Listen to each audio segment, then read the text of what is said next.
వేదిక మీద ఉన్న పెద్దలు వాళ్ళల్లో ఉన్న చాలామంది పెద్దలతో ప్రాబ్లం ఏంటంటే వాళ్ళని చాలా సీరియస్గా తీసుకుంటారు.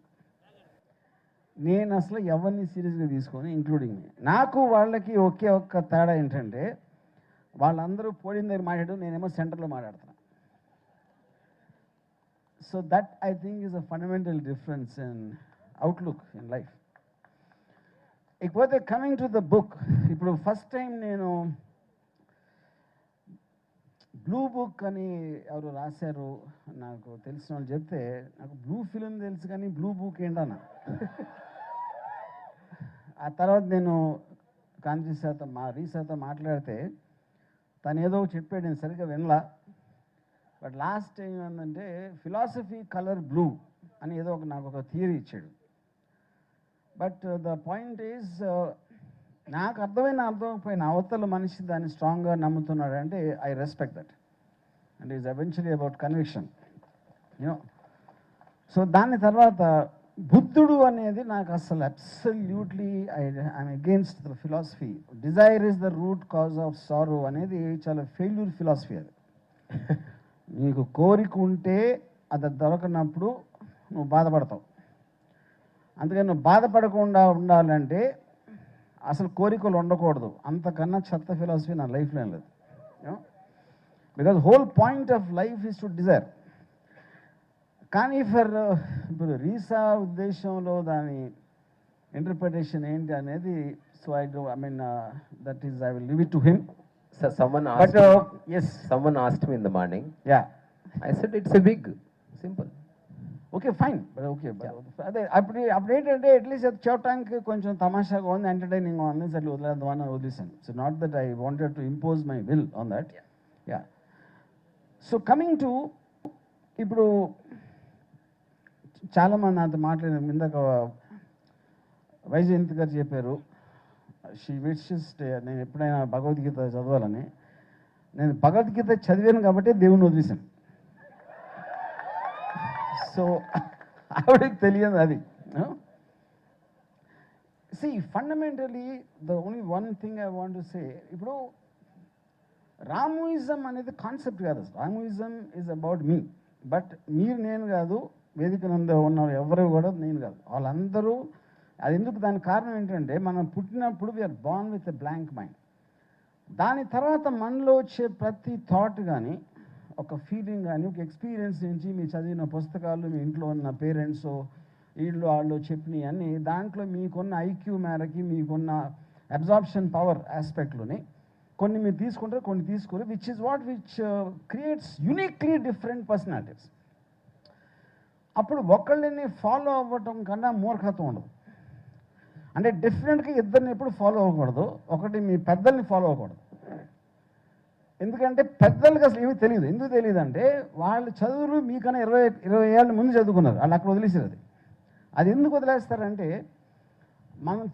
మనం తీసుకున్న ఆలోచనని ఒక పర్టిక్యులర్ టైంలో మనం ఇంకా న్యూ ఇన్ఫర్మేషన్ తీసుకోవడం మానేస్తాం. ఎందుకంటే మన పర్సనాలిటీ డెవలప్ అయిపోతుంది. అప్పుడు ఒక మెంటల్ బ్లాక్ వచ్చి మన ఈగో క్రియేట్ అయ్యి, ఏయ్ తప్పు చేయొద్దు, అదేంట్రా అలా చేస్తావు అని ఒక అధికారికంగా ఎప్పుడు మాట్లాడతారు, వాళ్ళు అన్వయించుకుంటున్నారు, వాళ్ళకి తెలిసి మీకన్నా ఎక్కువ అని. That it self is fundamentally wrong. అందుకని నేను ఎప్పుడు టీచర్స్ని పెద్దల్ని వినకూడదని మై బిలీఫ్ సిస్టమ్. సో చాలామంది నన్ను అడుగుతారు, అసలు నీలాగా బతకాలంటే ఏం చేయాలి అంటే, ఫస్ట్ దేవుణ్ణి, ఫ్యామిలీని వదిలేయాలి. ఒకటి సమాజంలో నువ్వేం చేస్తావు అంటే ఎవరు ఏమనుకుంటారు, పక్కోళ్ళు ఏమనుకుంటారు, మా పని చేసే చోట ఏమనుకుంటారు, లేకపోతే మీకు తెలిసిన ఫ్రెండ్స్ ఏమనుకుంటారు, నేను భయపడతా బతికి ఒకరోజు చచ్చిపోతారు. So that completely defeats the entire existence of life, which is what my fundamental thing, which is the truth for everybody. అప్పుడు ఏంటి, ఈచ్ పర్సన్కి ఇందాక చెప్పినట్టు వాళ్ళకున్న వేరే ఎక్స్పీరియన్సెస్తో వాళ్ళకున్న ఇష్టాలు వేరు ఉంటాయి, వాళ్ళకున్న బిలీఫ్ సిస్టమ్స్ వేరు ఉంటాయి, కన్విక్షన్స్ వేరు ఉంటాయి. So it is not no one person can really. But నేను ఏం చెప్తున్నాను, డోంట్ ఫాలో ఎనీబడి. ఇంకొకళ్ళు ఏమనుకుంటారు అనేది ఒక పాయింట్, నేను అనుకున్నది కరెక్టా కాదా అని కూడా అడగకూడదు. నేను అనుకున్నది ఎందుకు కరెక్ట్ కాదని అడగాలి. సో అక్కడ బయటపడిపోతుంది. ఎందుకంటే మీరు ఎప్పుడైనా రిలీజియన్ కానీ ఏదైనా ఇది తప్పు, అది ఒప్పు, ఇది మంచి చెడు అని చెప్తుంది. ఎందుకు మంచి అంటే వాళ్ళు ఆన్సర్ చెప్పలేరు. ఎందుకు చెడు అంటే then they go back to the same teachings. 100 సంవత్సరాల నుంచి వస్తున్న ఒక అదొక ఆసరా తీసుకోవటం తప్పిస్తే they won't have an answer. So I think the collection of thoughts, what I really liked about Risa's book, ఏంటంటే ఒక ర్యాండమ్ కోట్స్ కానీ ర్యాండమ్ కాన్వర్జేషన్స్, ఒక ర్యాండమ్ ఒక ఎవరో నా గురించి అన్నదా నేను దేని గురించో అన్నది, దాంట్లో కాంట్రడిక్షన్స్ ఉండొచ్చు పాసిబ్లీ. ఎందుకంటే నేను బుక్ చదవలేదు and I don't think I read it also. దానికి కారణం ఏంటంటే నేను రీసా కలెక్ట్ చేసిన టైం నుంచి ఇప్పుడు ఇవాళ పబ్లిష్ అయ్యే టైంకి ఇందులో చాలా ఆలోచనలు అవి మారిపోయి ఉంటాయి. వాటికి అంటే మారిపోవడం బెటర్ అవ్వాల్సిన అవసరం లేదు, మారిపోయిన అంతే. Change is there, not necessary for the better. ఎందుకంటే బెటర్ అనేది again it is an individual's perception, ఎవరికి బెటర్ ఎవరికి కాదనేది. బట్ హ్యావింగ్ సెడ్ దట్, ఒక బుక్ గ్రేట్నెస్ అనేది నా ఉద్దేశంలో, బికాజ్ ఒక మనిషి లైఫ్ నేను నైన్ రాయన్ బుక్ చదివినప్పుడు అంటే తను క్రియేట్ చేసిన క్యారెక్టర్స్ ఒక కాంటెక్స్ట్లో ఆల్మోస్ట్ మీరు సీరియస్గా 2 రోజులు ఆ పుస్తకం చదివితే you are living the lives of so many characters which he created and which were applied in a real situation in the real world. That is where you actually get the knowledge of how to think, or how thinking evolved, or X and Y and Z. ఇప్పుడు ఇక్కడేమవుతుందంటే మనకి ఇప్పుడున్న fast pace లైఫ్లో ఇవాళ నేను పుట్టుంటే అంటే ఈ టైంలో I'm not very sure I will have the time and concentration to read the book of Ayn Rand. అంత పెద్ద పుస్తకం అప్పుడు చదవడానికి టైం ఉన్నంత ఇప్పుడు ఉంటుంది యూత్కి అనేది నేను అనుకోవట్లేదు. బట్ బాటమ్ లైన్ ఏంటంటే ఆల్మోస్ట్ ఐ థింక్ రీసాస్ book will more or less cover the entire thing of spectrum of నేను ఇన్ని 100 ఇంటర్వ్యూలు ఇచ్చి నేను ఇన్ని రామోయిజం ఎపిసోడ్లు చేసి దాంట్లోంచి వచ్చిన ఒక ఫండమెంటల్ రీసా కనిపించిన what he got attracted to the most, అదొక స్కెచెస్ ద్వారా కానీ కోట్స్ ద్వారా కానీ. It's like book of quotations more than anything else, you know. So మీకు ఇప్పుడు టోటల్ ఆండ్రాన్ మీద బుక్ రాస్తే రీసా, that also will be something like this, you know. So you are getting the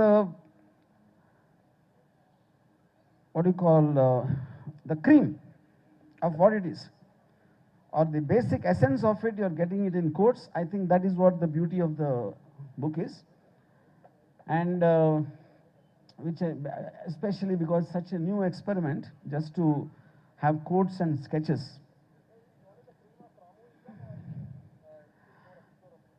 I mean, I think that's his wish. I mean, if he chooses a subject matter like me, and essence of that is what he tried to capture. So well, he wants to do something else, that's something he has to say, you know. So then I'm just trying to explain the difference between a ordinary regular book and what Risa wrote. Adi na point ikkada, you know. So in terms of all these years, నాకు చాలా మంది ఇప్పుడు ఇందాక కొంతమంది అప్పట్లాగా ఒక cinema తీయాలి, జామరాత్రిలాగా పాట ఉండాలి, లేకపోతే ఇది అది అని నాకు అండ్ అఫ్ కోర్స్ నాకు ఈవెన్ ట్విట్టర్లో ట్రోల్స్ చేస్తూ ఉంటారు, లేకపోతే అడుగుతూ ఉంటారు. కానీ ఒక ఫండమెంటల్ థింగ్ వాళ్ళకి అర్థం ఉంది ఏంటంటే, నేనేం చెయ్యాలో ఆలోచించే టైము నా మీద వేస్ట్ చేసుకోకుండా వాళ్ళు ఏం చేయాలో వాళ్ళ గురించి ఆలోచించాలి. అంత సింపుల్ పాయింట్ వాళ్ళు ఎవరికి అర్థం కాదు. ఇంకోటి, ఇప్పుడు వాళ్ళే నన్ను RGV's ఇంటెలిజెంట్ గా, లేకపోతే జీనియస్, లేకపోతే ఎంత అంటారు అని చెప్పి దాని తర్వాత తోకలాగా నాకు మళ్ళీ సలహాలు ఇస్తారు. It is actually defeating the purpose. అంటే అది కూడా వాళ్ళు చెప్తే తెలుసుకోలేనని అనుకుంటే అప్పుడు I don't qualify even for the అంతకుముందు చెప్పినట్టు, you know. But having said that, మన అందరూ మాట్లాడుతున్నప్పుడు ఇట్ ఈస్ నాట్ పాసిబుల్ మన ఒక్కొక్కరికి అవతల గురించి అంతా తెలుసు అనేది వాళ్ళకి ఏదో ఆ టైంలో అనిపించిన aspect. They do mean it well. I'm not, నేను వ్యంగ్యంగానే కించపరచడానికి అంటలేదు. But all I'm saying is, నా ఉద్దేశంలో సక్సెస్ అనేది పొద్దున్న లేచినప్పటి నుంచి రాత్రి పడుకునే వరకు మీ ఇష్టం వచ్చింది చేయటం. ఎందుకంటే you don't know what will happen tomorrow. Covid కన్నా 15 రెట్లు ఎక్కువ వైరల్ డిజీజ్ రావచ్చు, లేకపోతే అక్కడ నుంచి ఎర్త్క్వేక్ రావచ్చు, లేకపోతే ఏదైనా అవ్వచ్చు. You know I'm living my life for this moment. ఇప్పుడు ఇక్కడ మాట్లాడుతున్నాం, ఏదో వింటున్నాం, రీసా బుక్ చదువుతుంది. And except for this I don't think the world exist.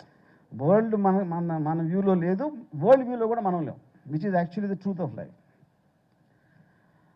So in effect what I'm trying to say, మీరు ఇందాక భరణి గారు కానీ అఫ్ కోర్స్ సన్సా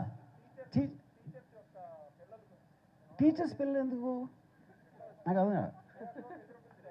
టీచర్స్ పిల్లలా ఎందుకు మిజరబుల్? అంటే జీతాలు రావట్లేదనా?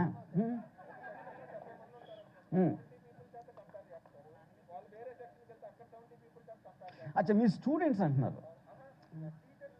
టీచర్స్ పిల్లలు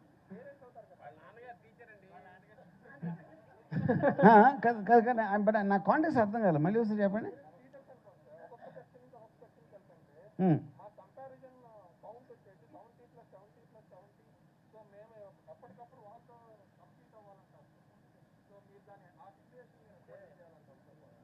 I'm not sure. Very complex. Yeah, మీరు మైక్లో చెప్పండి వస్తుంది, అది కూడా యా. నేను రైట్ రాంగో మీరు కూడా చెప్పండి. ఆయన ఉద్దేశం బహుశా ఒక టీచర్ ఫాదర్ అయ్యి ఆయనేమో అనేకమైన స్కూల్ క్లాసుల్లో నువ్వు ఇలా ఉండు అని చెప్పి ఇంటికి వచ్చి కొడుకును ఇలా ఉండరా అలా ఉండరా, ఐఏఎస్ అవరా ఐపీఎస్ అవరా. కదండి, అది అందరు తండ్రులు చేస్తారు కదా, టీచర్ ఒకళ్ళు ఎందుకు చేస్తారు? చెప్పండి. సో ఇప్పుడు మా ఫాదర్ టీచర్ సార్. ఒక సెక్షన్కి వెళ్తారు, అక్కడ 70 people ఉంటారు. So I was compare to 70 people and when he goes to another class there are another 70 people there and again I was compared to 70 plus 70 total at the end of the day. అంటే మీరు 70 మందిలో lowest మీరు? Lowest కాదు sir, top లో ఉండాలంటారు. Again కానీ అందరు fathers చేస్తారు కదా, టీచర్ ఎందుకు చేస్తారు? The son is not top of all the 10 subjects, no sir. Some subject he might lack the interest, no. అంటే అన్ని సబ్జెక్ట్స్ లో టాప్ ఉండాలంటారు సార్. కానీ అది టీచర్ ఫాదర్ ఎందుకు? చాలా మంది ఫాదర్స్ అనుకుంటారు కదా. డిఫరెంట్ బిజినెస్, నాకు సినిమాస్ తెలియదు సార్. ఓకే, ఎనీవే దాని మీద ఫోకస్. నేను టీచర్స్ మీద చేయనండి, టీచర్స్ సన్స్ మీద కూడా చేయను. ఎందుకంటే కాదు సార్, ఇప్పుడు నేను 5th standardలో I realise education system is completely fucked. Okay, ఆ రోజు నుంచి నేను అది విద్యా వ్యవస్థ గురించి పట్టించుకోవడం మానేశాను. నేను క్లాస్ రూమ్కి వెళ్ళకుండా సినిమాలు చూసేవాడిని. అందుకని ఇంకొకళ్ళకి హెల్ప్ చేయటానికి, అంటే వాళ్ళకి హెల్ప్ చేసుకోలేను, ఎవ్వరు హెల్ప్ చేయలేరు. Simple thing. Sir let's move on. So anyway, but I got the point, will talk something else. So నేను ఇప్పుడు హార్ష్గా మాట్లాడింది ఎందుకంటే సటిల్గా చెప్పి లేకపోతే ఒక మంచిగా చెప్పడం అనేది I don't think anybody listens. ఎందుకంటే ఇప్పుడు లెక్చర్ అని ఎప్పుడు అంటారు, లెక్చర్ ఇయ్యకు అంటే అదే అర్థమైపోయింది కదా, లెక్చర్ ఎవడో ఎండని. Which means majority of the time మనం స్కూల్ కాలేజ్లో టైం వేస్ట్ చేస్తాం, you know, and it is more relevant on today's times. Anyway, pointing అది పక్కన పెట్టేసి డార్క్నెస్ని ఇగ్నోరెన్స్ తోటి కంపేర్ చేసి నాలెడ్జ్ని లైట్తో కంపేర్ చేసిన ఆస్పెక్ట్లో the philosopher Nietzsche said, that ever dark and nightly, how I would suck at the breasts of light అన్నాడు. అంటే ఒక చంటి పిల్లోడు పాలని ఎంత ఆత్రంగా తాగుతాడో నేను జీవితాన్ని అంత తీవ్రంగా ఆస్వాదిస్తాను. I love every moment of my life. So అప్పుడు నేను రాత్రి కూర్చొని తాగిపోయినా ఒక అందమైన అమ్మాయి నన్ను ముట్టుకోవడానికి అవకాశం ఇస్తే నేను అమ్మాయిని పట్టుకొని డాన్స్ చేసి నేల మీద దూరలేస్తాను. And I will do it with pride. అది పెట్టి నేనే దాని ట్విట్టర్లో పెడతాను. సో ఇప్పుడు ఎవరెవరైతే చూసి బయట ఈ పిచ్చి చేష్టలు చేస్తున్నాడు, వెర్రి చేష్టలు చేస్తాడు, ఇవన్నీ అనేవాళ్ళు. వాళ్ళు ఆ టైంలో ఇంట్లో ఒకే భార్య ఒకే పిల్లతో వాళ్ళ జీవితాంతం ఆ టైం నిద్రపోతూ ఉంటారు. నేనేమో ఆ టైంలో స్వర్గ సుఖాలు అనుభవిస్తూ ఉంటాను. సో నేను దేవుణ్ణి నమ్మకపోవటానికి మెయిన్ రీజన్ ఏంటంటే, దేవుణ్ణి నమ్మితే కొన్ని ప్రాక్టికల్ ప్రాబ్లమ్స్ వస్తాయి. ఇప్పుడు ఏదైతే వీళ్ళు పాపాలు అంటున్నారో, ఇది చేయొద్దు, అది చేస్తే ఇది అవుతుంది, పాపం పుణ్యం అని చెప్తారు కదా. అప్పుడు ఏమంటున్నారు వాళ్ళు, నువ్వు అన్నీ ఇక్కడ మంచిగా చేస్తే, మంచిగా నడుచుకుంటే, పెద్దలు చెప్పినట్టు వింటే, అన్నీ పాటిస్తే, పాపాలు ఇవన్నీ చేయకుండా నువ్వు స్వర్గానికి వెళ్తావు. స్వర్గం ఏముంటుంది, రంభ ఉరసి మేనక అమృతం. అమృతం నాకు తెలిసి ఉడకైతే అవ్వదు, అది అంటే ద్రాక్షరసం అయితే అవ్వదు. It has to be some kind of an alcohol. అప్పుడేంటి వీళ్ళే ఏం చెప్తున్నారు, నేను చెప్పటం కాదు, మనకి ఎవరైతే చెప్తున్నారో ఫైనల్గా మీకు గిఫ్ట్ ఏమి ఇస్తున్నారు, అన్నీ సరిగ్గా ఉంటే నీకు రంభ ఉర్వశి అమృతం. అంటే దాని ఉద్దేశం ఏంటి, తొడలు వాడక.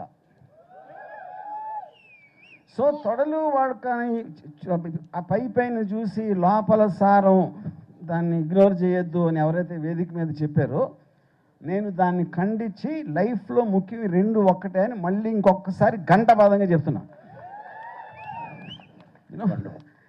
బికాజ్ మిగతా వాళ్ళందరూ కూడా వాళ్ళు ఒక టైం లైన్లో ఒక సర్కిల్ ఆఫ్ లైఫ్లో ఉంటారు, పెరుగుతారు, వాళ్ళు పిల్లలు పడతారు. ఆ పిల్లల్ని గాళ్ళని చూసుకుని ఆడికి కాయిపోయిన ఆడు ఏడ్చి అన్నీ చేసి ఆడు స్కూల్కి వెళ్ళి సరిగ్గా చదవట్లేదు, పక్కింటోడు కొడుకు ఎక్కువ మార్కులు వస్తున్నాయి, ఈడేమో ఆడి కారు ఉంది, నాకేమో ఆడు కారు మీద వస్తున్నాడు, నేను స్కూటర్, ఇలాంటివన్నీ భరించి ఆ ఇన్ఫీరియారిటీ కాంప్లెక్స్తో ఒకళ్ళ జీవితాలను ఒకళ్ళని నరక యాతన చేసుకుని ఫైనల్గా వాళ్ళకి ఏదో పెళ్లి చేసి మళ్ళీ ఆ సైకిల్ అది కంటిన్యూ అయ్యి తర్వాత మనవాళ్ళు గవనంలో పుడతారు, వాళ్ళు అయిపోయిన తర్వాత ఒకరోజు చచ్చిపోతారు.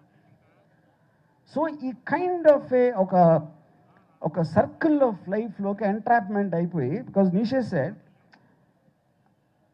నీకు నువ్వే మోకరిల్లి నీ మొత్తం భుజం మీద వెయిట్స్ పెట్టుకుని, like a camel is man, you kneel down and lets him sit well laden with burdens of commitments and responsibilities, and when the bearing goes wrong you complain, life is hard to bear. So మన విముక్తులు చేసుకోవాల్సిన అవకాశం ఉండి కూడా ఎందుకు చేసుకోండి, we are program so much like గొర్రెల మంద. కానీ ఎవరికి వాళ్ళు రియలైజ్ అవ్వాలి. అది ఎందుకంటే Baruch Spinoza I said, if you throw a stone in to the air and the stone has consciousness, it will think it's flying as per its own wish. అది ఎవడో విసిరేయడం తెలియదు దానికి, నాకు నేనే ఎగురుతున్నాను అనుకుంటాను. అందుకే అప్పుడు మనలో ఉన్న ప్రతి ఆలోచన, రైటు రాంగు, మంచి చెడు, లేకపోతే తప్పు ఒప్పు, అవన్నీ వేరే వాళ్ళు పెట్టారు మన మైండ్లో, అది వాళ్ళకు కూడా తెలియకుండా పెట్టారు. సో ఏ రోజైతే యూ స్టార్ట్ క్వశ్చనింగ్ ఇట్, ఇది ఎందుకు తప్పు is the much bigger question.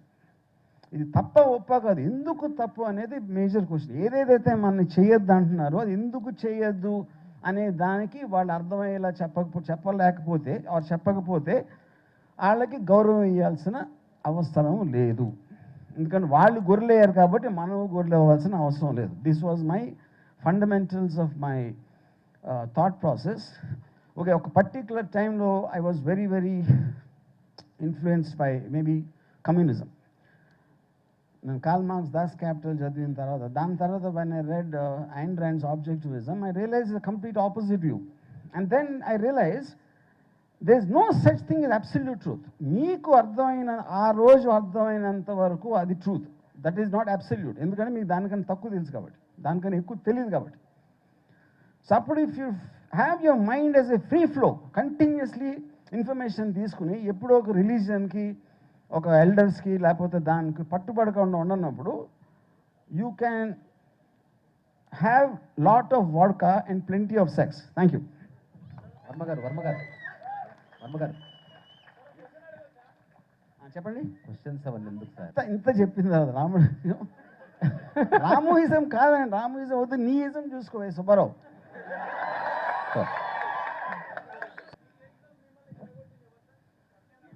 చెప్పాను కదా, టూ మెనీ థింగ్స్. సో ఇంకోటి ఏంటంటే, ఇంకోటి చెప్తాను మీకు, ఎవ్వరు కూడా నన్ను ఫాలో అవుతున్న ఎవరైతే చెప్తున్నారో నన్ను ఫాలో అవ్వట్లేదు. వాళ్ళు ఏం చేస్తున్నారంటే, ప్రతి వరల్డ్లో ఒక రాక్షసుడు ఉంటాడు, ఆడు బయటికి చెప్పడానికి భయపడతాడు. నేను ఒక్కడనే దానికి ఒక మారల్ జస్టిఫికేషన్ ఇస్తున్నా.